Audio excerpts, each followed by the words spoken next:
I purchased my Maxxair fan several months ago when it was on sale, and today is finally the day that I install it. I watched several videos and how-tos, and I feel pretty confident about it, so I'm not too intimidated by this project. Plus, I already got practice using the jigsaw to cut metal when I installed the windows, so everything seems pretty straightforward. My first step was to cut the template that I'll use to cut the metal for installation. My next step is to center it on the ceiling. I've chosen to put my exhaust fan in the kitchen, almost directly above where my stove will be. Once I got the template drawn on the ceiling, I traced around it to make sure it looked like it was centered. Sometimes I trust my eye better than I trust my ability to measure.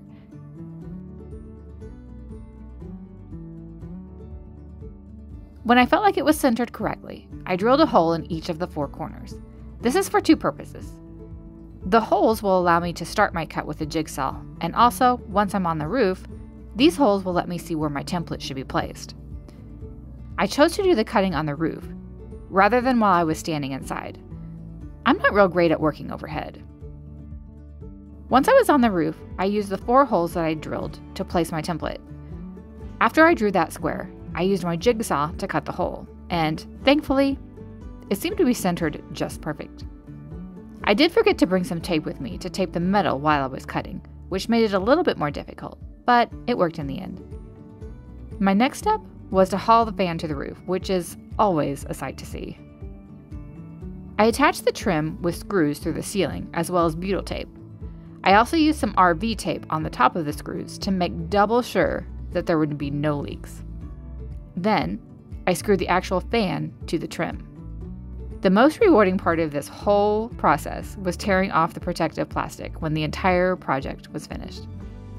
Next, you'll see me build the frame around the fan in preparation for spray foam, and eventually the ceiling. Okay, it's done.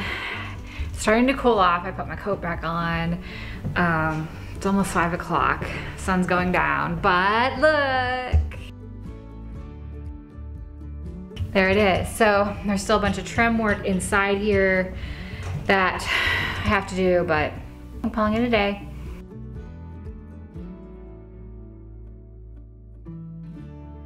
So I've got to start this thing. This vent, man, is intimidating me. I'm gonna start measuring. I think what I'm gonna do is, basically it just needs to be up there. I think I'm gonna use these furring strips to attach part of it to. And then I'm just gonna glue the rest. So I'm gonna glue it and use furring strips to keep the glue up there.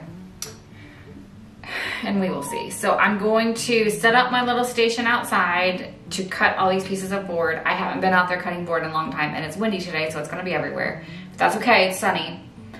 But we're gonna get this done. I feel like it's gonna take me the rest of the day, but maybe not. Maybe it's gonna be better than I'm expecting. But right now I feel like it's just gonna be a shit show. Hopefully not though. Hopefully my measurements are right.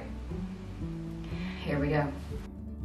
One of the reasons why this project intimidated me so much was because of the curve of the ceiling. I wasn't really confident in my ability to recreate the curve and to make it work the way it needed to, but to my surprise, I nailed it.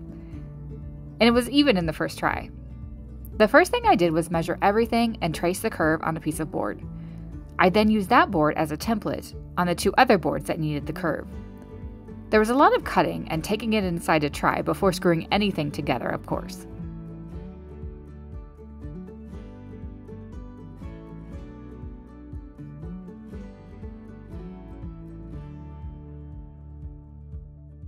Once I was pretty confident in the measurements and the curve, I went ahead and screwed everything together.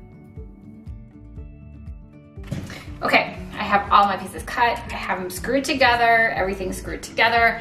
So my next goal, I'm gonna put some glue on this because I'm gonna glue it to the ceiling. But I'm just here by myself, so I'm gonna use my trusty clamps, you know. I'm gonna glue the edges. I'm gonna put it up there and try to clamp it in the meantime, while I try to get another board and screw it into the strips that are already there. Let's see how it works. I don't know. With just being one person, sometimes it gets a little hairy. The next step was to put glue on the frame and prepare to install it onto the ceiling. In my head, this would be much easier than it actually was. I knew I was going to have to use my trusty clamps, and I was hoping it would hold the frame up until I could screw it. And it did work, but not as good as I'd hoped. Thankfully, while I was struggling with this, I heard a truck in the distance, And sure enough, it was my cousin Wyatt, there to save the day. Well, he didn't know he was coming to save the day, but he did indeed save the day. With 2 people doing this project, it was a breeze.